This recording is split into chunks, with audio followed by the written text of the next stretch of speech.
mambo was very, very sexy dance. It was hot, hot, hot. Oh my God, when you got off the floor.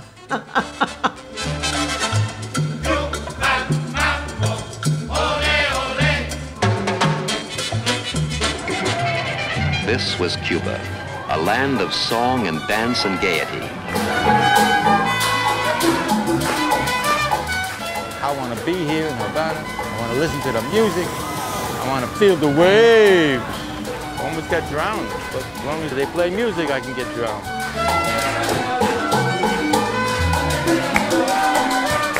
Latin music was born in Africa, came through Cuba, got mixed in with New York bebop and jazz.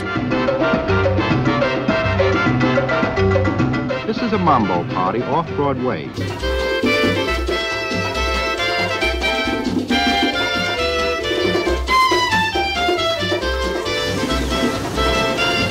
Welcome to Florida, the home of the mambo Nick.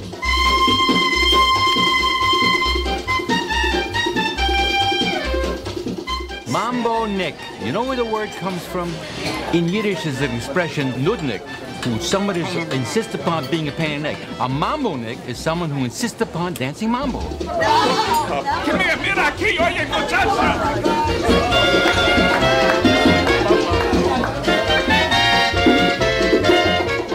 The Latin music had such a feeling to it that it appealed to the Jewish soul.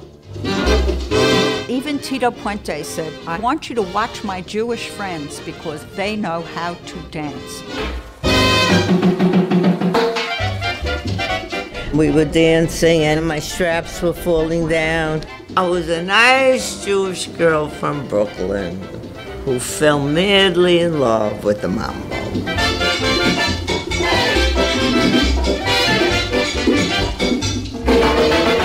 The guy said, "What's a nice Jewish boy like you doing in a shirt like that?"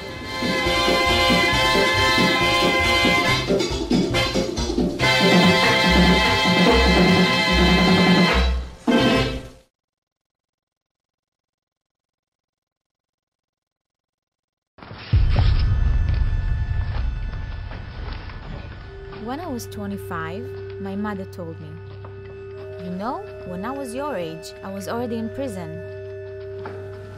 לא, אתה נשארת לזה?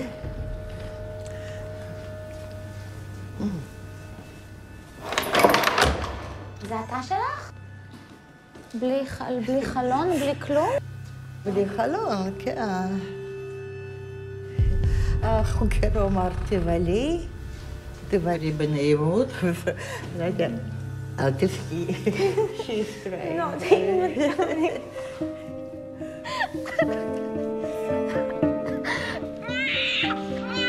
I grew up free. I grew up in Israel. In the free world, my parents are heroes. But in Russia, they still call them terrorists. In Leningrad, 11 Russians, most of them Jewish, are being tried on charges of trying to hijack a plane out of the Soviet Union last June. It's the same if you try to escape from the Nazi Germany. You are a hero or you're a crime. Crime is a crime. It's a scandal. It's a mistake to call it a hijack because it wasn't. It was an empty plane. פחד ושקר וצביעות וסבל. It's better to be arrested, but maybe after the prison they will give us possibility to leave this country.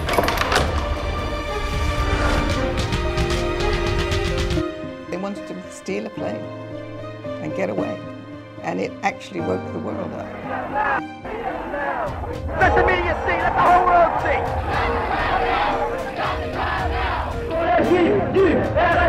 Liberté.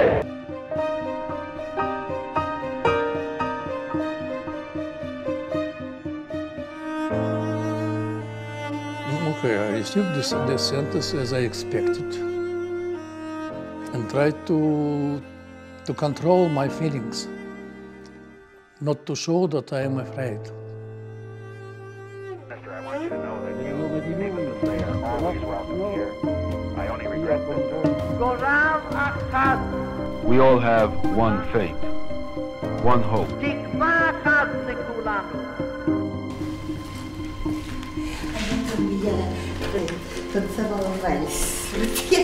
Чтобы и вот так опять кружилась.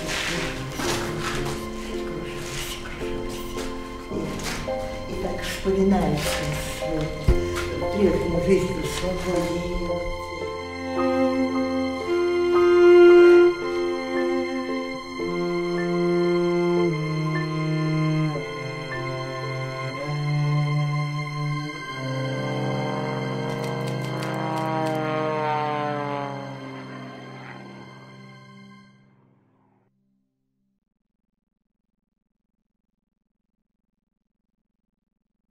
The new film, Hag, the story of the Hasidic Actors Guild, has a decidedly Chabad flavoring. Hag is a hybrid of fact and fiction focusing on the life of Yisrael Izzy Lifshitz, who has worked as an actor and a consultant on numerous Hollywood films, including The Chosen. Ready to play? Just about ready. We're ready to. Stranger Among Us, A Price Above Rubies, Bring out the boy, please. No, wait. and the indie classic Pi, for which he also served as one of the producers. Pi would not have been impossible without Izzy Lifshitz. And because these films needed scores of Hasidim, Izzy formed the Hasidic Actors Guild. Subsequently, Izzy featured a number of Hagmen on his cable show, Saturday Night Chai. Izzy's media profile was soaring with innovative public service messages. Anytime, anywhere. As an on-air reporter. We're live from the Borough Park section of Brooklyn where the Baba the Hasidim are burning the chametz. Pioneering Jewish programming. We were pleased to present a rather novel segment that we're calling Jews and Horses on Film. One of the largest box office hits in Latin America was those Jewish gauchos. One of my favorite sports personalities in the Jewish world, in fact, he's a sports hero of mine, is Rabbi Nachum Shifrin, better known as the Surfing Rabbi. Surfing, or more precisely in Izzy's case, boogie boarding, became Izzy's passion.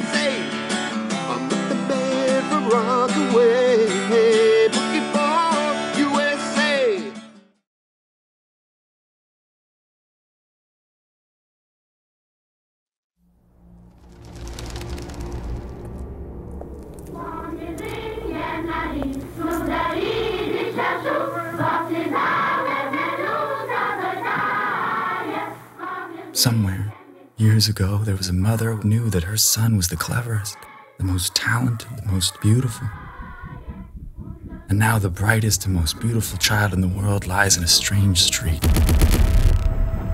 And his name isn't even known.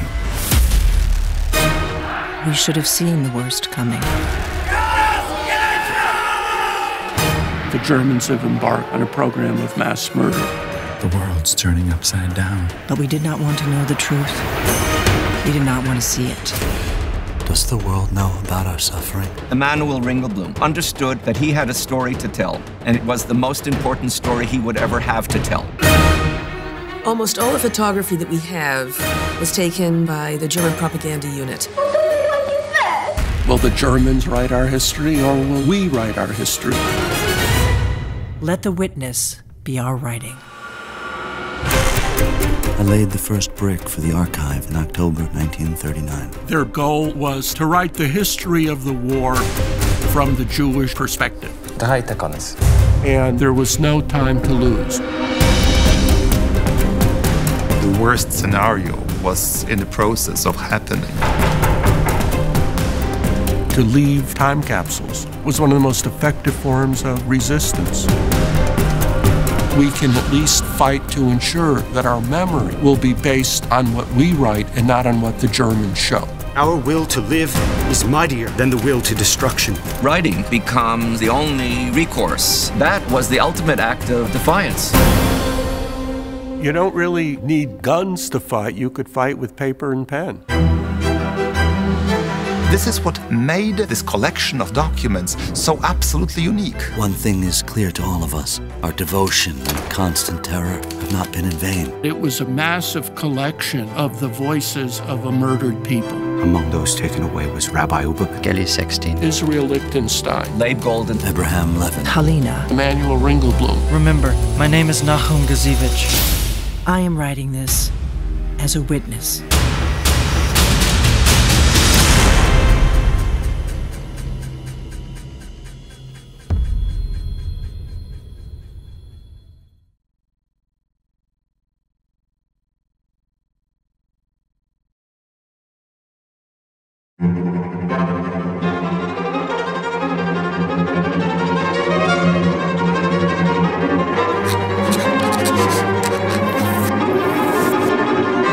Did you know that it was our great-great-great-grandfather? And she said, no, I never heard about the history.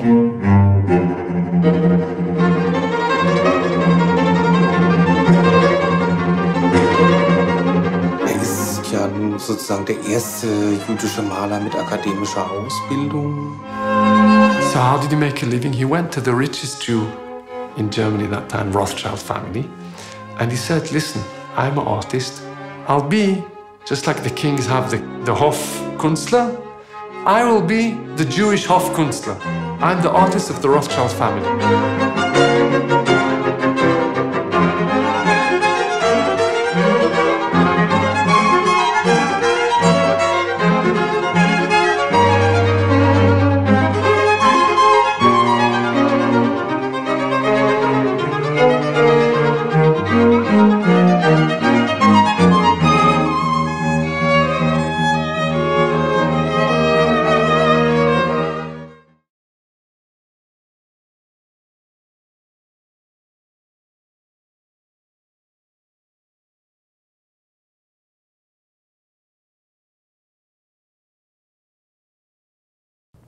Juden jesoi dai meu for, vesoi foi leju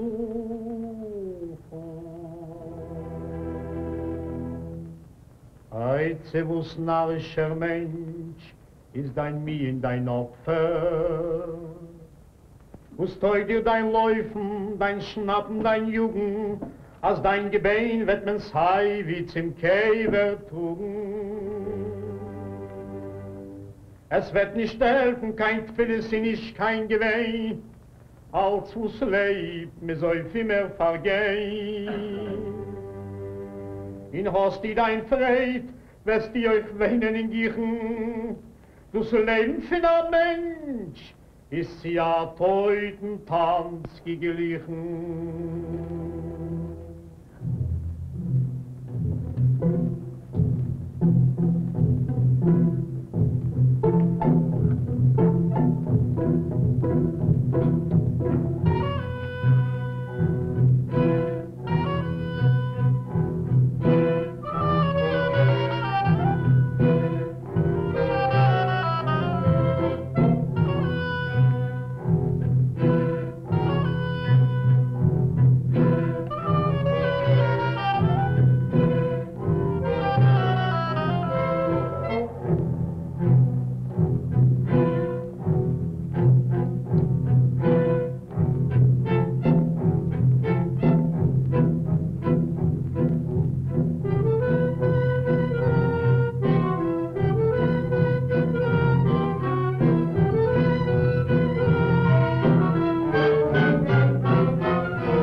Exterior, Aspendale, Melbourne, Australia. A beautiful beach. It's a hot day, 1955.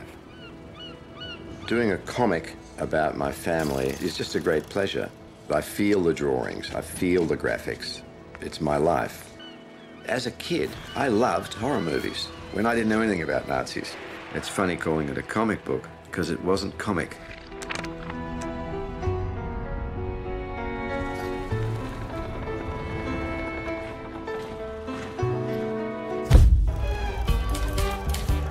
Kowalski.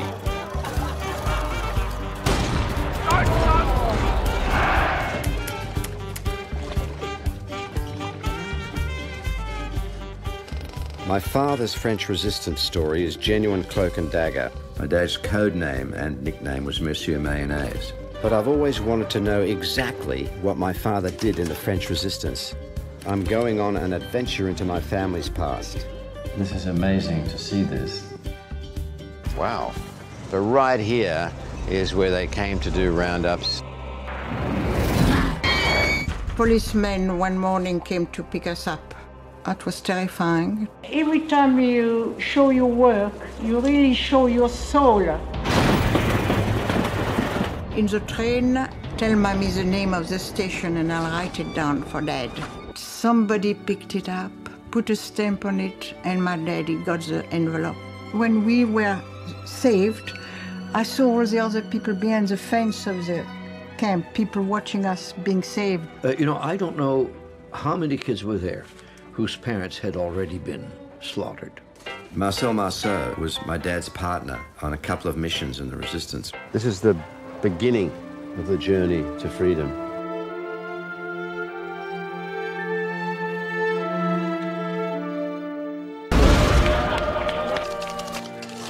La mayonnaise. Bon appetit.